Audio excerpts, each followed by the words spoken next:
마음 있는 자, 몸과 영혼 병든 자, 누구든지 부르시오. 예수 이름 부르시오. 할렐루야. 오늘 주시는 하나님 말씀은 요한복음 6장 15절부터 21절까지 말씀 되겠습니다. 성경책을 함께 보시면서 말씀을 묵상하실 수 있길 바랍니다. 요한복음 6장 15절부터 21절까지 말씀 제가 읽어드리겠습니다. 그러므로 예수께서 그들이 와서 자기를 억지로 붙들어 임금으로 삼으려는 줄 아시고 다시 혼자 산으로 떠나가시니라. 저물매 제자들이 바다에 내려가서 배를 타고 바다를 건너 가버나움으로 가는데 이미 어두웠고 예수는 아직 그들에게 오시지 아니하셨더니 큰 바람이 불어 파도가 일어나더라. 제자들이 노를 저어 10여리쯤 가다가 예수께서 바다 위로 걸어 배에 가까이 오심을 보고 두려워하거늘 이르시되 내니 두려워하지 말라 하신대 이에 기뻐서 배로 영접하니 배는 곧 그들이 가려던 땅에 이르렀더라. 아멘. 오늘은 이 본문 말씀 가지고 절대 포기하지 않는다. 절대 포기하지 않는다는 제목으로 하나님 말씀 증거하도록 하겠습니다. 요한복음 6장의 구조는 전반부는 오병이어 사건, 후반부는 바다를 건넌 기적의 사건으로 되어 있습니다. 오병이어 사건 직후부터 이 바다를 건넌 사건을 중심으로 몇 가지 핵심 메시지를 살펴보도록 하겠습니다. 첫 번째는 예수님은 십자가가 아니면 피하셨다는 것입니다. 15절 말씀. 그러므로 예수께서 그들이 와서 자기를 억지로 붙들어 임금으로 삼으려는 줄 아시고 다시 혼자 산으로 떠나 가시니라. 예수님은 십자가만 향해서 나아가셨습니다. 우리도 마찬가지입니다. 십자가면 앞으로 나아가고 십자가가 아니면 피해야 되는 것입니다. 산으로 가시는 예수님은 왕의 자리를 피하는 중입니다. 그리고 16절, 17절 보시면 저물매 제자들이 바다에 내려가서 배를 타고 바다를 건너 가버나움으로 가는데 그 제자들도 세상 자리로 가는 걸 피하게 하셨습니다. 오병이어가 일어난 장소는 벳세다인데 가버나움으로 가도록 했습니다. 영광의 자리가 아니라 원래의 자리로 가도록 한 것입니다. 결국에 칭찬과 인기의 자리보다는 원래 사역의 자리로 가라는 것이 예수님의 의도였습니다. 그러므로 우리도 십자가 지는 길로 가야 되겠습니다.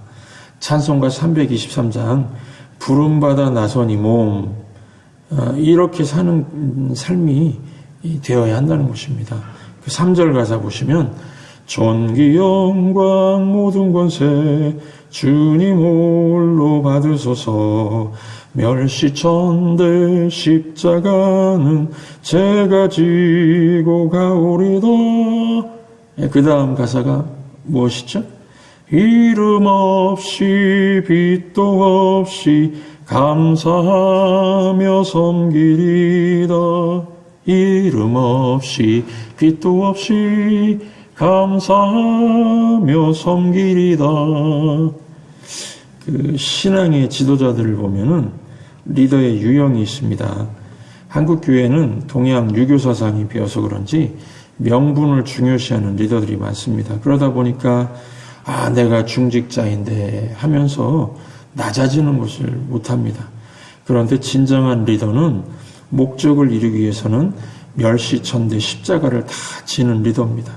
예수님은 사람들의 뜻에 의해 인생을 사시지 않으셨습니다. 오직 십자가만 그리고 사명에만 집중하시는 삶을 사셨습니다. 사람들이 시간 낭비하는 이유가 무엇일까요? 많은 사람들이 요구해서라는 핑계를 많이 합니다. 그러므로 우리는 외부 환경에 좌우되는 것이 아니라 오직 십자가만 보고 나아가야 되겠습니다. 사무엘상 15장 20절을 보시면 사울왕이 패역한 인생이 된 이유는 하나님의 말씀이 아니라 백성의 말에 왔다 갔다 했기 때문입니다. 그러므로 우리는 하나님이 우리에게 주신 사명에 집중하는 삶을 살아야 되겠습니다. 사람들하고 불필요한 논쟁과 변론도 피하는 게 좋습니다. 시간이 아깝잖아요. 예수님은 내가 왕이 되지 않는 이유, 그러면서 군중들을 설득하지 않고 그냥 피하셨습니다. 여러분, 교회는 논쟁과 변론으로 가서는 안 되겠습니다. 오직 단순히 복음만을 전해야 되겠습니다. 교회와 성도의 의무는 말씀만을 증거하고 피할 필요가 있을 때는 피하는 것입니다. 디모데전서 6장 4절 보시면 교만한 사람들의 특징은 변론을 좋아한다고 되어 있습니다. 그래서 어리석고 무식한 변론을 피하라. 변론에서는 다툼만 생긴다. 이렇게 얘기합니다. 그러므로 우리는 때로는 피해야 될 경우도 있습니다. 그런데 믿음이 약하면 피하지 못합니다. 약하면 이 감정 조절이 안 됩니다. 믿음이 강해야 피할 때 피할 수가 있습니다. 예수님은 십자가가 아닌 것은 다 피하셨습니다. 우리도 마찬가지죠. 싸울 때가 아니면 피하십시오. 싸울 대상이 아니면 피하십시오. 어떤 분들 보면은 마귀와 싸워야 되는데 같은 아군끼리 싸우고 있습니다. 이거는 가장 바보 같은 싸움이죠. 십자가의 길을 가면서 영적인 전투를 하는데 집중해야 이기는데 다른 싸움하면서 집중하면 안 되겠습니다. 저와 여러분은 영광의 자리가 아닌 예수님이 원하는 자리, 오직 십자가의 길을 걸어가셔서 하나님이 기뻐하시는 삶을 사실 수 있기를 주의 이름으로 축원합니다. 두 번째 메시지는 인생에는 항상 풍랑이 있게 된다는 것입니다. 18, 19절 보시면은 큰 바람이 불어 파도가 일어나더라. 제자들이 노를 저어 10여리쯤 가다가 예수께서 바다 위로 걸어 배에 가까이 오심을 보고 두려워하거늘. 인생에는 예기치 못한 혼란이 있게 된다는 것입니다. 예를 들면은 한 사람이 실직을 당하면 한 사람의 문제가 아니라 온 가족이 피해를 받게 됩니다. 예상할 수 없는 일들이 겹칩니다. 그러므로 인생은 예상되는 방향으로 가는 것은 아니라는 것을 미리 계산해 놓고 오히려 이러한 시험을 통해서 하나님에게 보다 가까이 다가가야 되겠습니다. 미국 백인 교회에 부목사님으로 취임한 한인 목사님이 있었습니다. 월요일 교회에 출근해서 이제 처음 출근했는데요. 비밀번호를 잘못 눌렀다고 합니다. 그래서 경보음이 울려서 경찰이 출동해서 수갑위를 채웠습니다. 도둑으로 한 거죠. 경찰에게 목사라고 하였지만 믿지 않아서 수감되었다고 합니다. 나중에 풀려났지만 벌금을 냈다고 합니다. 은혜롭게 첫 출근해서 이런 일을 당할 줄 상상도 못했겠지요. 이렇게 인생은 예상하지 못하는 경험을 하게 되지만 이것은 하나님의 심판이 아니라 하나님이 우리를 시험하는 것으로 그 경험을 통해서 하나님에게 더 다가가야 되겠습니다. 그러므로 인생의 풍랑이 오면은 지속적으로 노를 저으면 됩니다. 마가복음 6장 48절 보시면 같은 사건인데 이런 구절이 있습니다. 바람이 거스름으로 제자들이 힘겹게 노젓는 것을 보시고, 이 제자들이 계속 노를 저었습니다.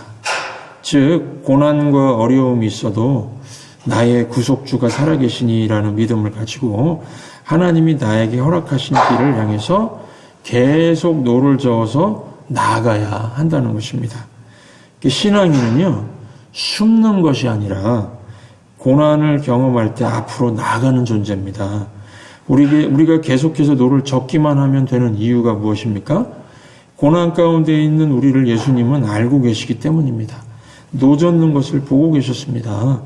고난 가운데 있을 때 예수님은 우리에게 I know, 내가 알고 있다, 이렇게 말씀하십니다.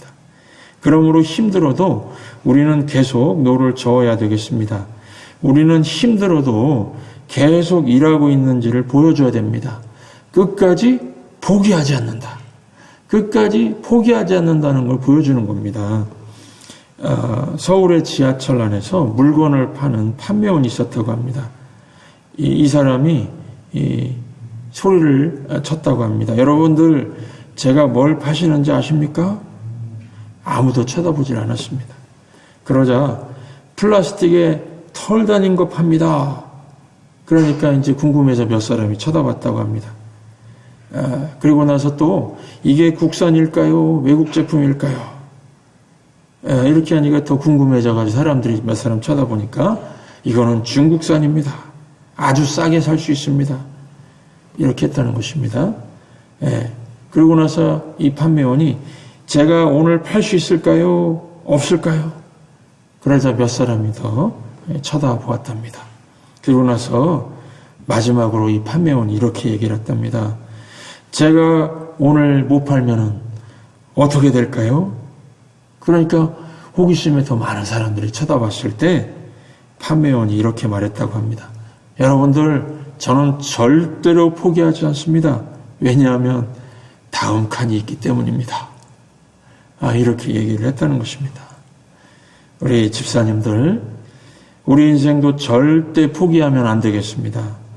우리 인생에도 분명히 다음 칸이 있습니다.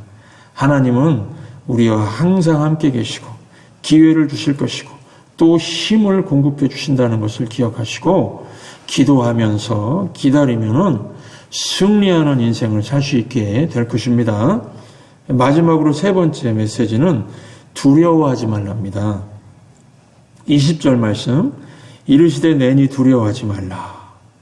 내니 두려워하지 말라. 쉽게 말하면 나니까 걱정하지 말라. 이렇게 말씀하시는 겁니다. 내가 누구냐 하는 것입니다. 내가 이 온 우주 만물을 창조한 창조주의 능력을 갖고 있는 그런 너의 주님이시다. 이렇게 말씀하시는 거죠. 여러분, 우리가 이 두려움이 생기는 이유가 무엇입니까? 문제가 커서가 아니라 죄를 지으면 두려움이 생깁니다. 사람은요, 돈이 없고 물질이 없으면 두려운 게 아니라 불편할 뿐입니다. 모든 두려움의 뿌리는 죄에 있습니다. 인간의 마음에 두려움이 최초로 생긴 것은 죄를 지었기 때문입니다. 이 두려움을 이기는 유일한 길은 그래서 예수 그리스도의 십자가 앞으로 나와서 죄를 고백하고 하나님의 은혜를 받으면 됩니다. 영혼의 평화와 담대함은 예수 그리스도의 십자가를 통해서 죄를 회개하고 하나님과 화평한 관계를 가질 경우에만 가능합니다. 십자가 붙들면 하나님이 죄인을 만나주시고 하나님의 백성 삼아주십니다. 그래서 두려움이 사라집니다. 고아들은요, 두려움이 있습니다. 왜냐하면 이들의 생존이 자신들을 돌봐주는 사람들의 관심에 좌우되기 때문에 눈치 보고 고아원에 누가 있냐 없냐에 민감합니다. 자신들의 삶이 돌봐주는 사람의 마음에 달려있다는 걸 아니까 불안합니다. 하지만 자녀들은요, 두려워하지 않습니다. 그리고 당당히 부모님을 믿습니다. 그러므로 우리 하나님은 여러분들 아버지십니다. 이걸 꼭 기억해야 되겠습니다. 하나님은 우리의 영혼의 아버지시기 때문에 두려움이 아니라 하나님은 어떤 식으로든 나를 도와주실 거야. 이 소망 가운데 있는 게 중요합니다. 그래서 여러분들 두려움이 생기면 꼭 더 기도하시기 바랍니다. 기도하시면은 하나님께서 나니까 두려워하지 말라. 내가 너의 아버지다. 이렇게 말씀해 주신다는 것입니다. 그래서 이 상상할 수 없는 방법으로 하나님께서는 도와주신다는 걸 오늘 본문에서도 알 수가 있습니다. 이 폭풍 가운데 주님께서 걸어오실 건다는 건 상상조차 할 수가 없었을 것입니다. 여러분, 그래서 이 배를 타고 가는 거는 우리 인생이 이 갈릴리 바다와 같다 그러죠. 배 타고 가는 게 우리의 일상이고 그러다가 풍랑을 만나는 게 우리의 일상입니다. 그 속에 우리 주님께서 무리를 걸어오십니다. 그래서 여러분들 일상 속에 기적이 있습니다. 아무도 예상하지 않을 상황에서 우리 예수님의 기적이 나타난다는 것입니다. 우리 일상을 찾아오시는 예수님. 오늘 평범한 우리 일상 가운데 주님께서 찾아오십니다. 그래서 마치 제가 운전하는데 제 옆에 예수님이 타는 것과 똑같습니다. 지극히 일상적인 삶입니다. 제 운전석 옆에 예수님께서 앉아 계셔서 운전을 같이 운전대를 잡아주시니까 안전하게 목적지까지 가는 것입니다. 그러므로 오늘 여러분들 이 말씀 기억하시고 묵상하시면서 요즘 하는 일에 스트레스가 심하고 알 수 없는 두려움에 사로잡히고 그러시면은 우리 하나님 아버지의 그 사랑을 꼭 기억하시기 바랍니다. 나니까 두려워하지 말라. 내가 너의 아버지다. 아버지의 사랑, 하나님 아버지의 사랑을 충만히 부어달라고 기도하시면서 하나님의 사랑이 넘치는 가운데서 모든 삶 가운데 오늘 일어나는 모든 일 가운데 두려움을 다 물리치시고 일상 속에서 기적을 일으키시는 이 하나님의 능력을 체험하시는 여러분들 되시기를 주의 이름으로 축원합니다. 있는 자 눈과 영혼 병든 자 누구든지 부르시오 예수 이름 부르시오 그 이름을 믿는 자 그 이름을 부르는 자 그가 어떤 사람이든 그 구원하리니 예수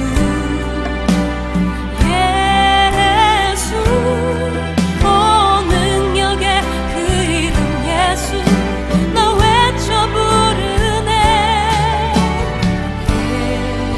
예수